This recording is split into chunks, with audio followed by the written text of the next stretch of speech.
அது முந்தி எடுத்து வந்து 2009க்கு பிறகு பெரும்பாலான படங்கள் அங்கேருந்து வாரதில்லை. நான் வந்து இங்கதான் பிஎஸ்சி விஷுவல் கமிஷன் படித்தேன். நான் சென்னையில 2007 2010 வரைக்கும் படித்தேன். அப்ப படிச்சுட்டு நான் படிச்சு முடிய வந்து நான் என்ன யோசிச்சேன்னா அங்க போய் படம் எடுக்கணும், எங்களிடத்துல இருந்து படம் எடுக்கணும்னு தான் ஆசைப்பட்டேன். எல்லாரும் வந்து அங்கேருந்து இங்கதான் வந்து படம் எடுக்கணும், இங்க இந்த கோலிவுட்ல தான் வந்து சாதிக்கணும்னு நினைப்பாங்க. ஏன் நீங்க அங்க எடுக்கணும்னு நினைச்சீங்க? எப்பவுமே எனக்கு நான் பிறந்து வளர்ந்த இடத்துல இருக்கணும்ன்ற ஒரு விருப்பம் உண்டு. அதோட எங்க இடத்துல வேலை செய்யற மாதிரி ஒரு இது வந்து எங்கேயுமே வராது.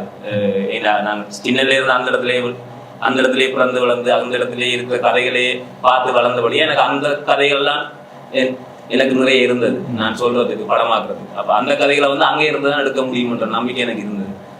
அப்ப அதனாலதான் நான் அங்கேயே போய் படம் எடுக்கணும். இங்கே நான் படிச்சு முடிஞ்ச அப்புறம் என்னோட படிச்சவங்கள இருந்து நிறைய பேர் அசிஸ்டன்ட் டைரக்டர் வேலை செஞ்சவங்க. அப்ப என்னையும் கேட்டவங்க அந்த வேலை செஞ்சுட்டு அப்படியே இங்கே நான் அங்கதான் நான் எடுக்கணும். அப்ப அங்க போய் ஈழத்தின முக்கியமான இயக்குனர் திரு கேசவராயன் அவரோட வந்து நான் அசிஸ்டன்ட் டைரக்டர் வேலை செய்யறேன். அப்படிதான் இந்த பயணம் அங்க தொடங்கினது.